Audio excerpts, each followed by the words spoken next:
நம்ம ஸ்டெம்பி சம்பந்தமா என்னோட நண்பர் பரூர்ல ஒருத்தர் இருக்கிறாருங்க. அவரோட சித்தப்பாவுக்கு கார்டியாலிக் அரெஸ்ட்.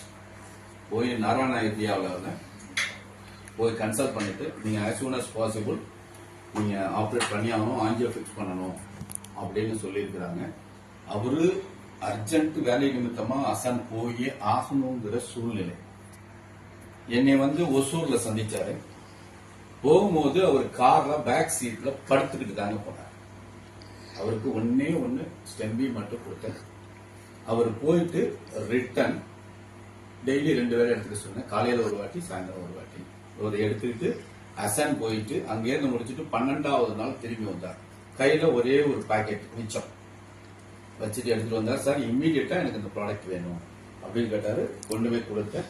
அவருக்கு 15 நாள்ல ரீசெக்அப்காக நாராயண வித்யாலயா தருமபுரி ஹாஸ்பிட்டல்ல இருந்து கூட்டிருந்தாங்க. அங்க போனாரு. போயிட்டு செக் பண்ணதுல உங்களுக்கு எந்த நெசசிட்டியும் இல்ல ஆஞ்சியோ பண்ணணும் அப்படிங்கறதுக்கான ஒரு ரிசல்ட் வந்தது. எனி பிளாக் இல்ல.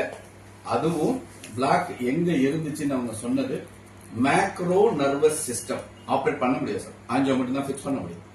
மேக்ரோ நர்வஸ் சிஸ்டம்ங்கிறது நம்மளோட முடிய விட மெல்லிய ரத்த குழாய்கள்ல இருக்கிற அடைப்பு.